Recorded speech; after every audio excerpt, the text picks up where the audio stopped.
Bonjour à tous. On commence cette revue de presse dans l'Hexagone où avait lieu hier soir le 120e derby de l'histoire entre l'Olympique lyonnais et l'AS Saint-Etienne. Et cette rencontre n'a souffert d'aucun débat puisque les Gones se sont imposés 2-0. Ça plane pour Lyon, titre le journal L'Équipe. Après leur exploit face à la Juventus en Ligue des Champions, les hommes de Rudy Garcia sont restés sur la même dynamique et avaient envie d'imposer leur suprématie sur la rivalité locale. Moussa Dembélé s'est offert un doublé avec un but en première mi-temps avant de sceller la victoire des siens sur pénalty en fin de match. Même chose en une du Progrès où la prestation des Lyonnais est saluée. L'OL passe le test du derby haut la main, estime le journal local. Alors que l'OL va vivre un mois de mars très important avec la réception du PSG en demi-finale de Coupe de France, puis le déplacement à Lille en Ligue 1, avant de se rendre à Turin pour le match retour face à la Juve. Après un début de saison chaotique, Lyon semble enfin lancé. Direction l'Angleterre où hier avait lieu la finale de la Carabao Cup entre Manchester City et Aston Villa. Une rencontre remportée par les Citizens 2-1 et c'est déjà le 8e trophée de la Guardiola sur la scène nationale. Le Daily Telegraph rend hommage aux techniciens espagnols et salue la belle récolte de trophées des Mancuniens sous ses ordres. Même chose pour le Times qui estime de son côté que c'est une histoire de garçons, un groupe qui vit bien et qui aime gagner. Le Mirror nous gratifie d'un jeu de mots en mixant les mots great et hate, soit génial et le chiffre 8 pour souligner la performance du coach catalan. Alors que City devrait laisser son titre de Première Ligue à Liverpool cette année, les Sky Blues veulent continuer de gagner à côté.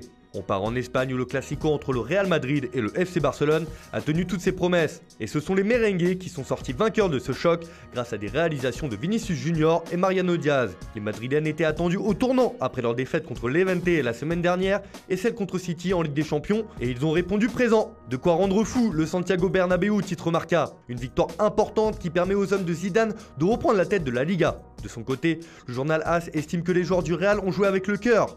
C'est comme cela qu'on gagne un Classico. La semaine de tous les dangers pour le Real se finit en beauté dans la capitale espagnole. En revanche, en Catalogne, c'est la soupe à la grimace. Pour le quotidien sport, le FC Barcelone a laissé passer sa chance en première période alors qu'il a eu des occasions. Les Blaugrana ont perdu le Classico et c'est une terrible désillusion. Il reste 12 journées au Barça pour espérer gagner la Liga. Même son de cloche pour Mundo Deportivo qui estime que le club barcelonais est passé à côté, notamment après avoir dominé la première période. Pardon pour ce Classico perdu, titre le journal. Une défaite qui peut laisser des traces et qui laisse le champ libre au Real pour remporter le championnat. Décidément, ce dimanche, il y avait des rencontres importantes dans toute l'Europe. Aux Pays-Bas, l'Ajax recevait l'AZ Alkmaar. Après l'élimination en Europa League contre Retafe, les Ajacides voulaient rebondir mais sont tombés sur un os. En effet, Alkmaar s'est imposé 2-0. Pour le journal AD, Alkmaar vole, l'Ajax s'effondre dans un final à glacer le sang. Avec cette victoire, les Rouges et Blancs reviennent à hauteur de leur adversaire direct et le championnat est totalement relancé. La fin de saison s'annonce folle en Eredivisie. On termine cette revue de presse en Italie où les déboires du match reporté entre la Juve et l'Inter ne cessent de faire les gros titres. Après les déclarations de Giuseppe Marotta, la vieille dame enrage contre son ancien directeur sportif. Marotta, c'est vraiment toi à titre Tuttosport ? La Juve est furieuse de la position prise par son ancien dirigeant. Si beaucoup de matchs n'ont pas eu lieu ce week-end en Serie A, l'Atalanta, elle, a régalé. 75 x 25, la DS fait boum. Une Atalanta déchaînée a inscrit 70 buts en 25 matchs cette saison après son carton face à Lecce, 7-2.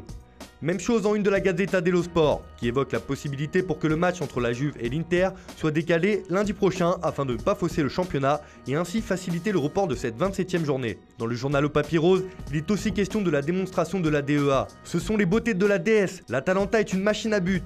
Ilicic assure le show, Duvan Zapata plante un triplé. Où s'arrêtera donc l'équipe de Gianpiero Gasperini ? Un vent de fraîcheur souffle sur l'Italie avec cette équipe. Voilà, c'est tout pour aujourd'hui. On se retrouve demain pour une nouvelle revue de presse sur Foot Mercato.